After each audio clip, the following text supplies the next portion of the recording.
Welcome to In Touch. I'm Lucy Sondel. And whenever we have an interesting old photograph, you know that David Rodich is my host. David, do you want to talk a little bit about this picture? Well, Lucy, since it's the fall of the year, there are several things that we look forward to in the fall, and one of those is the return of the students to college. And I thought it'd be interesting to open with this picture, which is the opening day of Buchtel College in the 1870s. And you see the dignitaries out in front of the college there. And there are two gentlemen in front who both resemble John Buchtel, the founder of the school, but in fact he's seated in the background in one of the carriages. But this college developed into a municipal university or college in Akron, and of course it's now the University of Akron. I just thought we'd like to wish all of our Wadsworth students who are going away to college, whether it be Akron or farther away, luck and success in the year ahead. Okay, well thank you. This is a great old picture. One of the other things that I don't know if we exactly look forward to it or not in the fall of the year are elections. And we have some photographs from past elections in Wadsworth.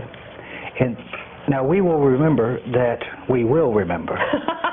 You're going to tell us how to remember this. It sounded rather pedantic, didn't it? That Captain Woolbaugh, who we've talked about so many times as the premier photographer of Wadsworth, came in April of 1865. And this is one of the earliest evidences of his work that survives.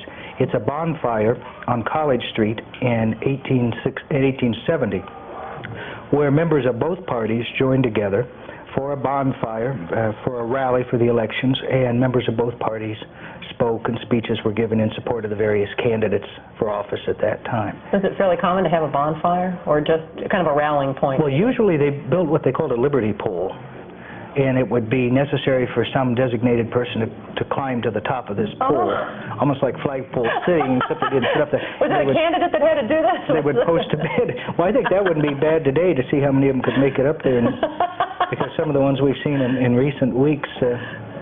oh, well. Back to the picture here. Oh, well. In any case, that's one of the earliest evidences that we have of Captain Woolbaugh's work, and that was actually from a stereoptic view. You've probably seen at the old sales where they have the stereopticons, which have two different pictures, and when looking through the lenses, it makes it appear one picture almost 3D, similar to a Viewmaster. And this is a picture we've shown before, and this is the election campaign of William McKinley in 1896, and you had no doubt about who the Knopf brothers supported. This is in front of the Knopf Brothers Jewelry Store, which is now Central Shoe Repair. And the Knopf brothers, Oliver and his brother Edwin, who were longtime members of the city band, were on the front steps there. And they began their business there in December of 1888 and remained on that site until 1928. So they were really a fixture here in the community. But this is supporting William McKinley. And it says the advance agent of prosperity. And of course, William McKinley had special meaning to the people in Wadsworth, because not only was he a native son of Ohio and a former governor of Ohio, but McKinley had spoken in Wadsworth on numerous occasions and was a very a good friend of the Wadsworth people. And in fact, during the Spanish-American War, Wadsworth's Company G, the 8th Ohio Regiment, 8th Ohio Volunteer Infantry, was known as McKinley's own, because it was they felt such an attachment to him. So there was a lot of emotion around this election. And for many years, Wadsworth was considered a Republican town. That's great. There was a story of Ephraim Kramer, the carriage maker, or furniture maker and undertaker, who was on the site of the newest part of City Hall.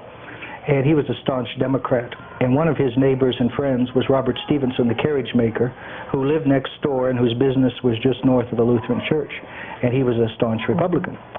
And they subscribed to separate Cleveland papers, one of which had a Democratic leaning and one a Republican leaning. And Mr. Stevenson was from the Isle of Wight and was very strong in his beliefs. And he would often come across the street with his paper tucked under his arm, ready to engage in some type of battle with Ephraim Kramer, and not too long after would be seen storming back across the street, obviously having not made his point. Now, one of the important elections that we're going to see in Wadsworth this month, besides the mayoral elections and the council elections, is that for the EMS levy, which is a 6 mil 5-year renewal levy. and that amounts to $1.84 per $10,000 of property evaluation. So on an average $80,000 home, that's less than $15 a year for the protection we receive. And I thought today we might take a look at some of the protective services that we receive, starting with our police force. Okay. Now, in the early years, most of the law enforcement in Medina County was done by the county sheriff, who would designate deputies in the different outlying townships. But after Wadsworth was incorporated in 1866, it was decided that a town marshal should be appointed, and the first one appointed was this man, J.K. Durling, in April of 1866. However, Mr. Durling apparently did not choose to remain in that position and resigned about a month later. Now, we talked once before when we discussed elections, the fact that at that time the salaries were very low. They were more or less honorary positions, and the bond required for the position was very high. And a lot of people refused to qualify or to fill the positions, and this may have been the case in Mr. Durling's case. He was later a mayor of Wadsworth, and in fact 2 other mayors followed him in the position of marshal, and that was Thomas Screen and Dr. Eugene Burgett. Generally speaking, marshals at that time were picked from the blacksmiths or other people, coal miners, someone who had a great deal of strength, because they didn't have a lot by way of equipment in those days. There was no large force, and so it was a matter of the marshal being able to overpower the prisoner. Have brute physical strength, in other words. Now, one of the marshals who served for many years was Andrew Harrington. And particularly around the time of about 1898, for some reason Wadsworth, following the national panic of 1893, there were a lot of people who were out of work and who were left homeless, not unlike a situation we're facing now. And so a lot of tramps or vagrants, as they were called then, made their way to Wadsworth. And so it was the usual practice to lock them up in the lockup in the town hall, which had been built in 1867, and they would be housed overnight, and the following morning would appear before the mayor to be fined. He would generally fine them $1 in cost, and then turn them over to the marshal, who would have them break up blocks. I think we have a picture there. You'll notice this is actually the funeral of David Waltz, who was a pioneer gunsmith, and was the great uncle of Harry Waltz, who was Wadsworth policeman for many years. And you see the stone pile down here on the square. This is the corner now where it would be occupied by Accurate, and the town hall is up there. And they would break up those stones, presumably to fill the... I was going to say, why? Was it just corporal punishment? In order to pay off their breakfast. Oh, I see. The downtown area of Wadsworth was originally quite swampy, and so it was constantly necessary until the streets were eventually paid to dump things in them so that carriages, so that people could get through. But Harrington had one prisoner in particular whose name was O'Neill, and O'Neill was ordered to pick up his hammer and go out and break up the rocks, and he refused to do it. And not knowing what else to do, Harrington returned him to the cell, and as he was putting one of the locks in place, the prisoner kicked him and cut a big gash in his head, and he retaliated by throwing the prisoner 12 feet against a wall. And the next morning, the prisoner was taken to the Cleveland workhouse, where he stayed, was later released, was picked up on another offense, and eventually ended up in the Ohio prison, where he was stabbed with a wire. Now, the reason I go into so much detail on that story, this was obviously not a prominent member of our community. This was a transient whose experience here was unpleasant and brief. But there is a photograph that was taken. Captain Wardbar, always on the spot, took a photograph of the sheriff, or the marshal, posing with O'Neill. Now, this picture is probably more familiar to Wadsworth people. It's been reproduced a number of times. And this is Henry Bricker. And H.H. Bricker was a marshal of Wadsworth around the turn of the century. He was also a blacksmith and did that type of heavy work. And he was the first policeman in Wadsworth to wear a uniform. And he went to Akron and bought it himself. I was going to say, was it designed in any way, shape, or form, or he just picked it out? I imagine it was probably similar to the ones that the Akron wore at that time. It says Marshal above the leaves up on top. And he's got his heavy gold watch and his badge under there. And he was so proud of his uniform and came home, and a little girl who grew up to be Emma Jean Cassidy, that many people in town will remember, just couldn't resist taking aim at his hat and knocking it off. And she remembered that sorely for many years thereafter. But Henry Bricker continued until after the turn of the century as a Marshal of Wadsworth. And that picture looks so pleased with himself. Likes that uniform. Oh, this is... And another familiar face in Wadsworth was Tommy Lucas. Now, Tommy Lucas was a descendant on his mother's side of the Long family, who were early Wadsworth pioneers. His father's family came from Virginia, and his father, J.S., or Sam Lucas, was one of the first persons in this area to conceive the idea of building houses and allowing people to pay for them on time payments, as opposed to having someone put up the money first. After working as a coal miner and at the match company, Tommy Lucas ran on the Socialist ticket in 1911. The Socialist Party was very active in Wadsworth at that time, and he was elected Marshal. And he would be elected to 10 more terms later as a Republican, serving under 7 different mayors. And though he was, as I say, a very well-known figure in town, as a sideline, he and his sons did construction and demolition work. And he used some of the items that he got from his demolition work in the construction of homes for he and his sons on Lucas Court, which is, of course, named after him, and it runs east of South Lyman Street. But he was a very familiar sight on his motorcycle and ran through 7 or 8 of them in the time that he was, even after almost one a year. Even after police cars came into vogue, he liked his motorcycle and felt in his early days, in fact, he got around on a bicycle because he was paid $40 a month and saved from that in order to buy a bicycle that he thought would be a little better. There's a story that at one time he had left his motorcycle up on the square and had been down in the south end of town and received a call that he had to rush off to an emergency, and not having any means of transportation, he flagged down a passing motorist who was nice enough to give him a ride. But it was a very sporty car, and it was moving very slowly, and he couldn't figure out why this sporty car was going so slowly. So he ordered the driver, his good Samaritan, to pull off to the side and open the trunk, and here it was full of bootleg booze. So the man's good turn did him in. He probably couldn't refuse, and look what happened to him. And finally, Tommy Lucas turned over the reins as chief of police. I should mention that he had been the marshal, and after Wadsworth became a city in 1930, the appointment of chief of police was done by the mayor, and it was just automatic that the mayor would appoint him because of his experience. And here he's relinquishing the office to Rod Lonier, who served this community for many years. But Tommy wasn't idle. After a few years hiatus from public life, he was elected mayor in 1948, serving 2 years, and was re-elected in 1950, but had to resign because of poor health. It really gave a lot to Wadsworth, didn't he? Exactly. Yeah.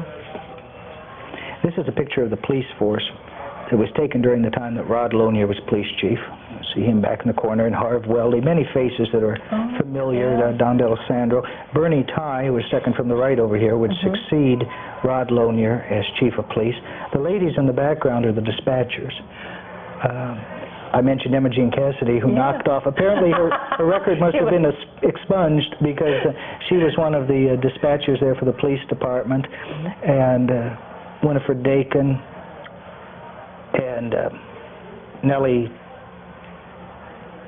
It'll come to you when the show's over with. I know it will. Nellie and Nelson Leatherman. Nellie Leatherman. And I'm afraid I don't recall the other lady's name. Oh, neat. A great picture. Now, we've talked about the importance of the law officers, and unfortunately, the way things are nowadays in our society, just walking out of your house in the morning, you're taking your life into your own hands, it seems.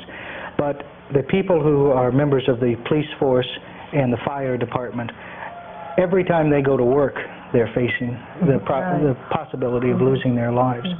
Now, in 1870, the first fire warden was appointed by the mayor of Wadsworth. And this man's name was John Lytle. And like his counterpart in the police department, J.K. Durling, he apparently wasn't very happy with the office and resigned after about a month.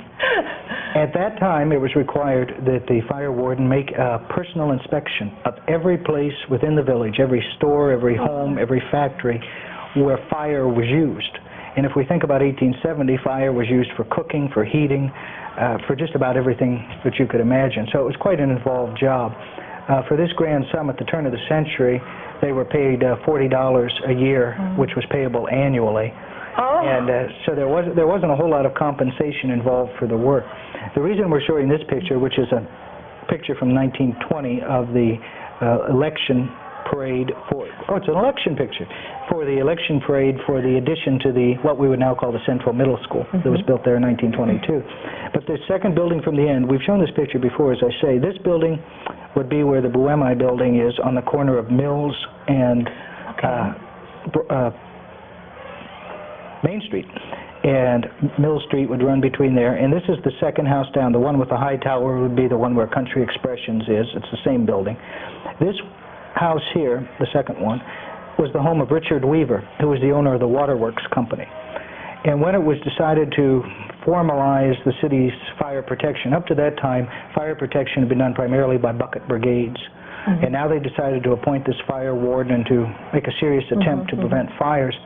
And as owner of the Waterworks Company, Weaver was given the privilege of keeping the only piece of equipment that the fire department owned, which was a hose, underneath his front porch.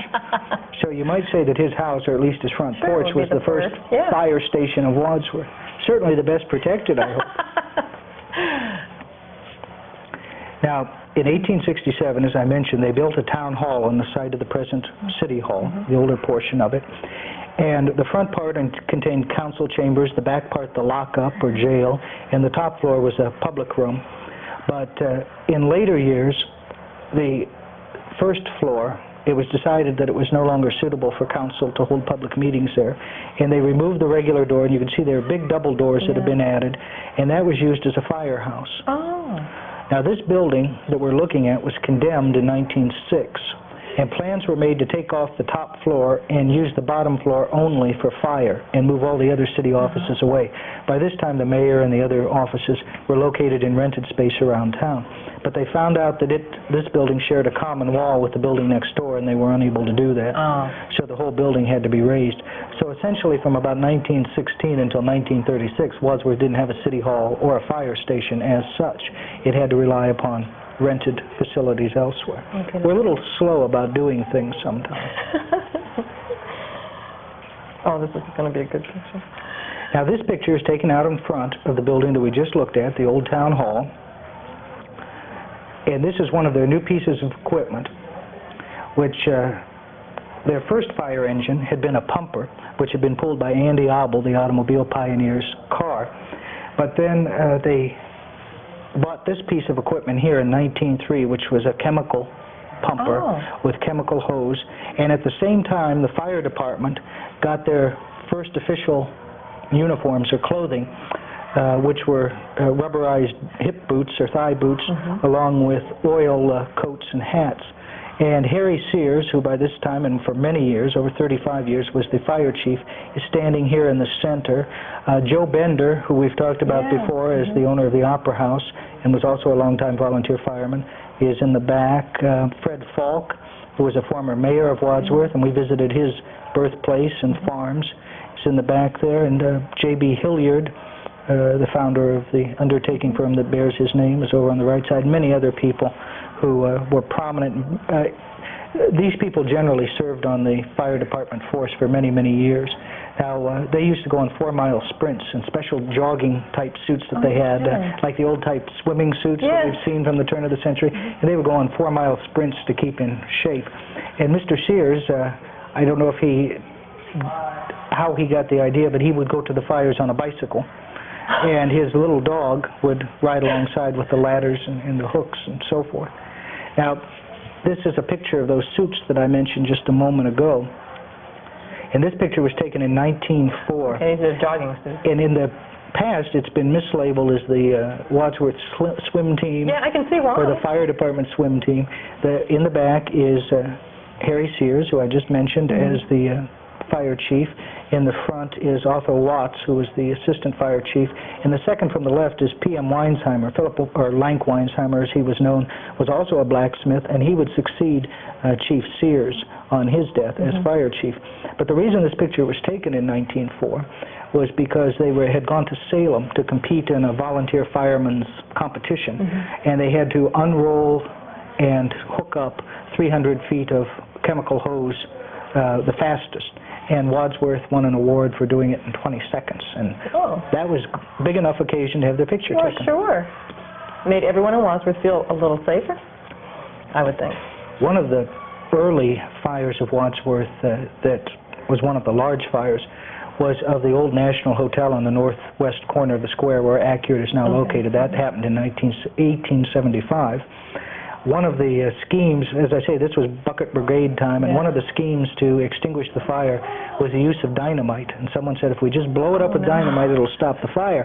Didn't give a whole lot of thought of what it would do to the houses or other businesses immediately surrounding it. Luckily, they were able to use other means to put it out. Another large fire at that time, at the turn of the century, was the Hotel Kreider on the site of the present Richmond Center, which burned in 1904. It was a frame building that was replaced by the brick building we remember as the Park Hotel. This is a picture. I don't know how clearly we can see it. Unfortunately, I didn't. It's not too bad. That's the building that's now occupied by Dr. Robert Guthrie on the southeast corner of the square. And a fire started in a barber shop that was underneath in the cellar and went through that building. Now, besides the three store buildings, which were a clothing store and a shoe store and a furniture store that were on the ground floor, there were offices upstairs.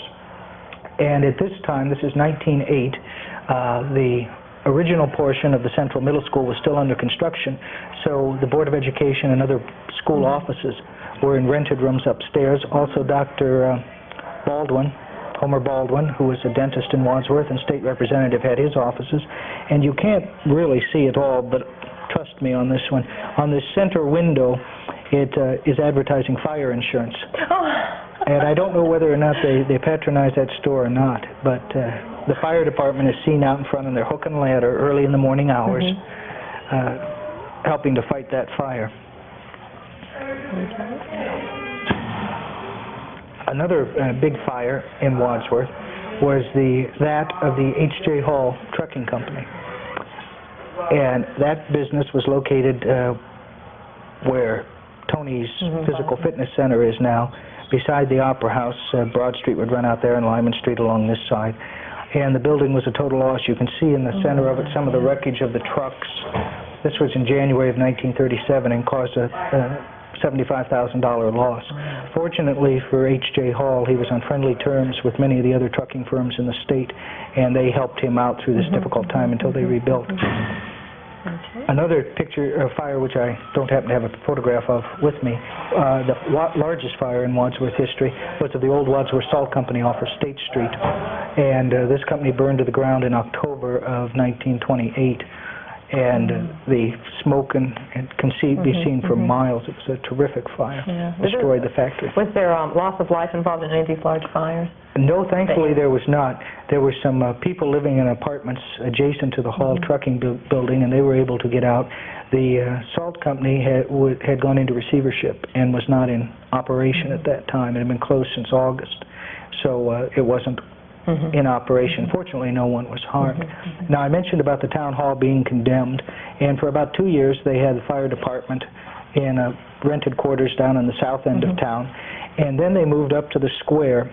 Now, this building many people will recognize it. For those who don't, it's hard to pinpoint where it is. This was rented from Joe Bender, who I mentioned was a member of the fire department. This area over here would be what we would call the old Brenneman's parking lot, or the parking lot behind Picket Fence. This house was moved back from the street, and the diner was placed in front of it. This building has now been greatly remodeled and is now occupied by Joe Foreman as a law office, and the next building up the street would be C&I Auto Parts.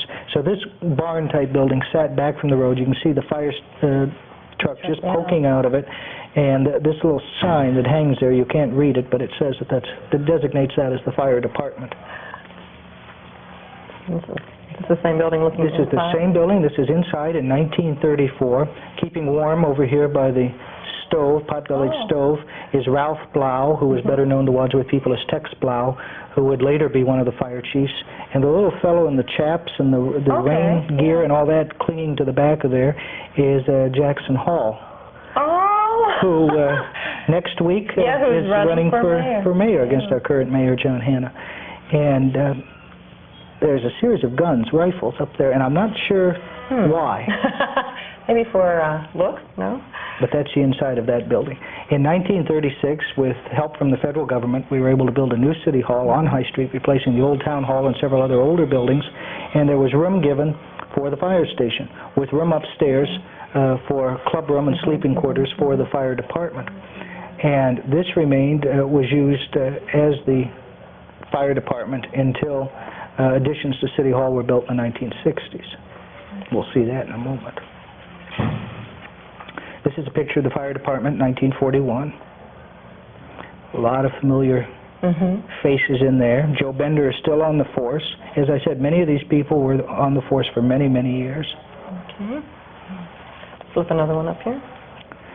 This is a picture of in 1947 of the new truck alongside the older one that had been purchased. The Big W Market is on the site. This is the old Kramer Undertaking establishment. We talked about Ephraim Kramer a little bit ago. And this is where the newest part of City Hall is. This is where the mayor's office would be now, that area, in the service director's office. Pretty spiffy truck here. Okay. In 1963, they needed to build a larger fire station, a more modern fire station, because the new trucks that they needed in order to fight the fires of the time would not fit inside this old building any longer. And so they purchased the large home of Nellie Harder, the editor of the Wadsworth Banner Press, on Lyman Street in 1963 after a protracted court battle. And they built the fire station there, and this is a picture in the fall, in October, I believe, of 1963, of the city officials christening the new fire department, of dedicating it. On the left you have William Hanscom, who was the safety director at the time, and Dale Hoagland, who was the assistant fire chief, and of course Sterling Seacrest, who was president of council, and Jack Summer, who was the city's mayor at the time, and on the right is Carroll Everhard, who was the fire chief, and served in that position until his death, and there was a plaque on the front of the fire department in his honor. He was succeeded by Chet Fish at that time, who was a longtime member of the fire department. Okay, and now we have? And just prior to Chet Fish's passing, he retired because of poor health and was succeeded by Dick Hontert, who is our current fire chief, and this is a picture of Chief Hontert and the fire department. Quite a change from the pictures we've been looking at, and in fact this picture is 2 years old, 2.5 years old, and they've expanded even since that time and look towards further expansion. And an outgrowth, of course, of the fire department, or an adjunct to them, is our Wadsworth EMS that we talked about in the beginning. And in the early days it was necessary for the undertaking firms such as Bixler or Hilliard's to provide ambulance services. And this became entirely too costly, and the idea of the EMS, or Emergency Medical Service, was developed here in Wadsworth. And this is a picture of their crew. What a great shot. And unfortunately or fortunately, we've had necessity in my family of calling upon their services, and have been very well pleased and very grateful that they exist. And they do a wonderful job. And so I hope everyone will be thoughtful. When they vote. Does that sound non-biased? Will be thoughtful when they go to the polls. And in fact, I've been a promoter or a fan of our fire department and law enforcement agencies for many years. You have a...